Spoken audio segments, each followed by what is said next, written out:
Hello and welcome to your astrological vibrations for Monday, November 9th, 2020 by Gaia Blooming. I am Mimi and our energy mantra is I keep coming back to the power of my personal transformation. And oh my gosh, since it's Monday, I am doing that week ahead preview and I've got to say, this is a pretty intense Astro week transit-wise. There is a lot going on, and these things that are going on are no small things. And so we want to remember, despite everything that's going on in the world, or along with everything that's going along in the world right now, personal transformation, taking that power back, realizing that the power you have does shift the world in so many ways. That is going to be a really, really, really important point through this week and onward as we finish up 2020 and even onward into 2021 to really hold that point and keep remembering it and utilizing your power to make shifts in your life and ultimately shifts in the world. So, oh my gosh, what do we have this week? Okay, so Monday we have Venus opposite Mars, which I'll get into in the daily thing. But that's got some pretty potent power, especially because we're finishing up Mars retrograde. Mars retrograde in Aries. We're actually finishing that up the 13th. We have Mars going direct. And here's the thing. This Mars retrograde energy has really been bringing a change to the yang energy. Now, the yin energy already had their had their glow up when Venus went retrograde earlier in the year. And so now here's Mars's opportunity for a glow up. Okay? Here's the thing that we want to remember, even as Mars goes direct this week. Will we feel this shift? I think so. I think we're going to feel some energies like what I heard in my head is like in our cartoon where you hear a power plant or something suddenly go on. It goes, like that's what I heard in my head, like a switch being flipped on. That being said, is the Mars energy or the yang energy going to be completely aligned with this new warrior? I don't know. However, I do think that there have been some major shifts. What I need to say is that I think part of our empowerment is realizing we're not meant to be warriors of old. I almost feel like this is, we've been living as warriors, attuned to how we've been taught. You know, warmongering and fighting and killing. And I feel like these warriors that we're being called into with Mars going direct, my friend Sarah Safana, talks about Grail Knight and that lineage. And this feels like original Grail Knight energy. And the original Grail Knight energy was one who was ready to love and die for love. And I think that's the warrior we're being called to step into with Mars going direct. Still, again, have some lessons to learn, but the warrior of love and seeing how we change the planet from that place. There's a quote that says, you know, if you truly love yourself, you could never hurt another being. And I really do believe that because I feel it in me. The more I am able to love myself, it's not necessarily easy for whatever reason, and it's not just like overnight, oh, I should love myself. I do love myself. There is deep process of digging out all those pockets of where we're not worthy and all those things. But the more I do that, the more I really feel that alignment. And so keep that in mind as we finish up this Mars retrograde. There's a Rumi quote, our job is not to seek for love, but to seek the barriers that we have built against it. Looking where we have built these barriers against loving ourselves or really knowing ourselves, because, like I said, that switch is going to be turned on, and that Mars energy can be so passionate. Imagine being passionate about something you love versus the feeling of being passionate about something that you hate. That love energy will light you up and is so much more powerful. But for so long, we've been focused on the enemy and what we hate and what we're pushing against, and that, you know, that outward, I'm using resistance for lack of a better word, but resistance against the bad, against the evil. But meanwhile, I feel like this glow up, if we continue to work with that, no resistance is needed. It's like you become this gigantic bubble of love. I really wish I could beam the pictures coming from my brain right now. But this bubble of love, this gigantic bubble of love that just literally, I don't know, expands into all of those areas and negates that energy. So I guess we dove into Mars, that Mars energy. I didn't mean to go so deep into it, but I guess that needed to come out. So Mars going direct. With that shift, again, we may feel some change and shift going on with that. Again, it feels like that coming on. Mercury is shifting back into Scorpio this week. Mercury is shifting into Scorpio on the 10th. So Mercury and Scorpio, our mind and our communications. The light side of Scorpio is that empowerment, feeling empowered in our mind, using our mind to know our empowerment. But the flip side of that is the paranoia and the potential reactionary energy of Scorpio. So do be aware of that. Now, we still are in shadow for another 10 days. So especially with Mercury shifting signs, we may have some technology issues come up. We may have communication issues come up. So patience with that still. But how can you utilize your mind for this empowerment? Let's see. The 12th, we have Jupiter conjunct Pluto again. So this is the third meeting of Jupiter conjunct Pluto, which has been a major force behind some of these 2020 shenanigans. Jupiter will expand whatever energy is with it. And with Pluto, we have that expansion of that transformation. And there has needed to be some destruction, some changes in our world for this transformation. Now, are we done with that? Have we learned the lesson?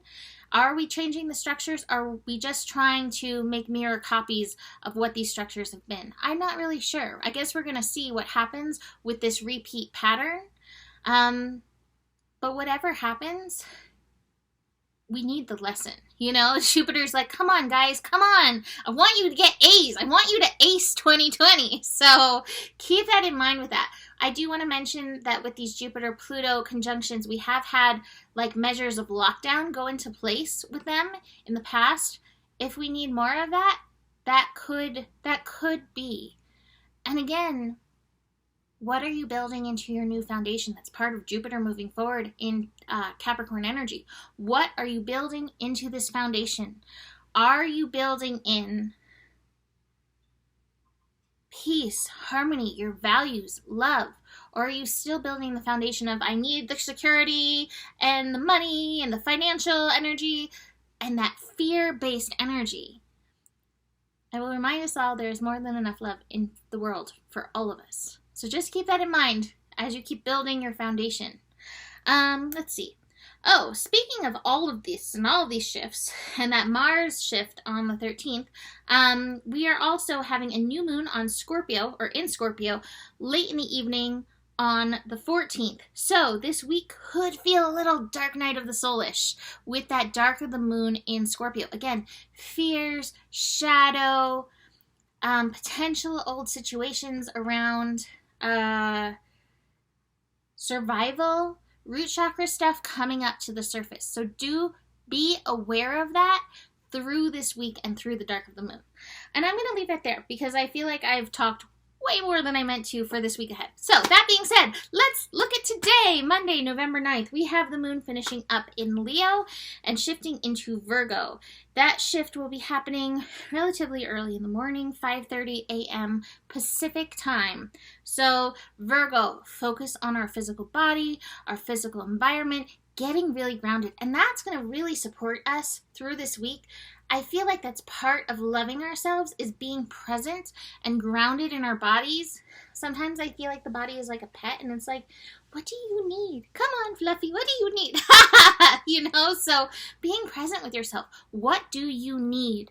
I think a lot of times our stressors come from our basic needs not being met. And I know the times that I am most stressed in my life, that is 100% the case, that I am not showing up for myself and meeting my very basic needs. So if you're feeling any stress, I think this week is a different kind of stress than last week, but are you meeting your needs? What does your physical body need? And how can you, to the best of your ability, offer that? That being said, I think that goes hand in hand with this Venus-Mars opposition. Now, Venus-Mars opposition, I have definitely been feeling this, experiencing this in relationships. There is a push and pull relationship with this Venus-Mars opposition. Venus and Mars can be like this and like, oh, I love you, you're so helpful, thank you for helping me. We are such a good combination. Other times it's like, stop it. It's too much energy, and they're facing in opposite directions.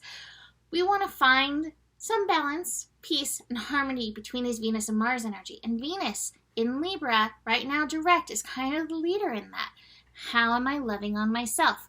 How am I relating to myself? Again, if you are stressed, if your basic needs are not being met, that is going to be mirrored or reflected in connection and in relationship.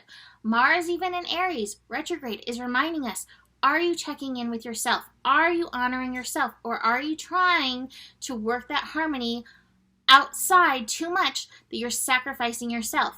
And you're going to see that reflected in the push and the pull and the coming together and pushing apart. And again, this may be within yourself. This could be in romantic relationships. It could be in familial relationships. It could be coworkers.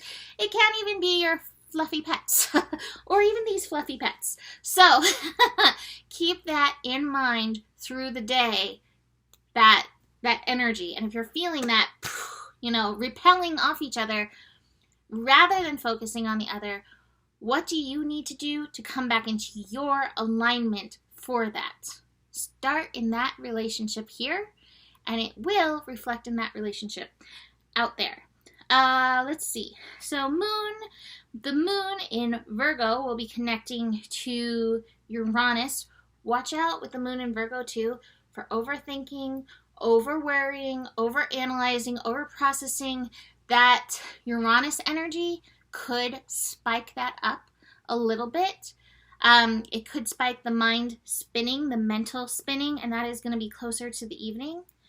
But I also love, watch out for the mental spinning. Watch out for the illusions. We also have the sun connecting to Neptune. So watch your dreams. Watch that intuition. Also spiking. What I feel like here, I have the Beyond Illusion card at the top of the cards. I mean, this is all for this week. The biggest illusion is that things are so much more powerful than yourself. Like really knowing your power, that locks it right in. That being said, we've got the Void card. We've got the Nothingness card.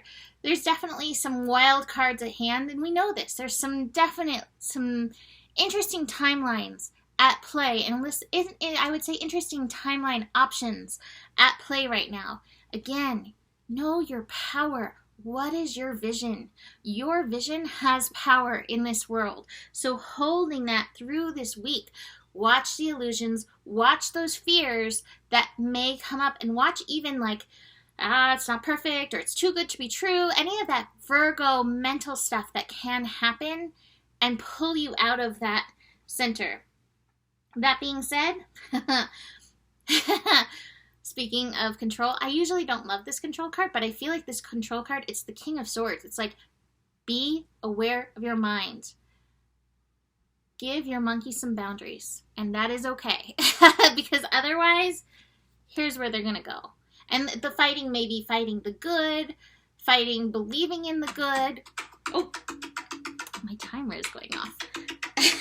Surprised me. It's perfect timing. Fighting, believing the good, any of those things. Really being able to let that go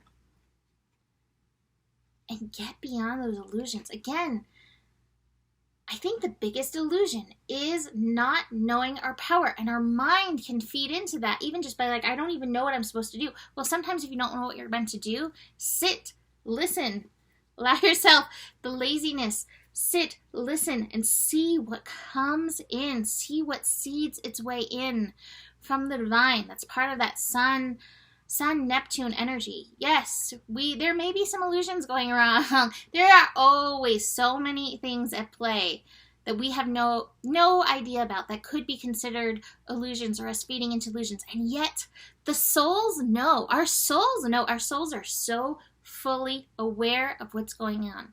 So if we sit and connect with those energies, full-on participation, body, mind, spirit, soul, heart, you will be aligned. You will be in the right place at the right time. You will do the right thing at the right time. And you will realize it's all okay and it's all unfolding. And I think we all need to be there right now so that we can fully show up how we are meant to show up in this major transformation, glow up process we are all glowing for. Oh, my phone just said welcome home. Phone is full of all kinds of things. Exactly. Welcome home to the grounded you. This new earth energy that we are building together. It is happening. And you don't need to worry so much about what's happening out there as you do continuing this alignment. So, okay, I'm leaving that there. You can book a reading with me. Email me, mimiclark@gmail.com. I'm going to try to get eclipse readings out soon. In 2021, year ahead readings out there soon. So be aware, those are incoming very, very soon as we have our first eclipse very, very soon. So, hold tight for those. Besides that, the better it gets, the better it gets. There's more than enough love in the world for you. You have the power. And stay curious. Namaste.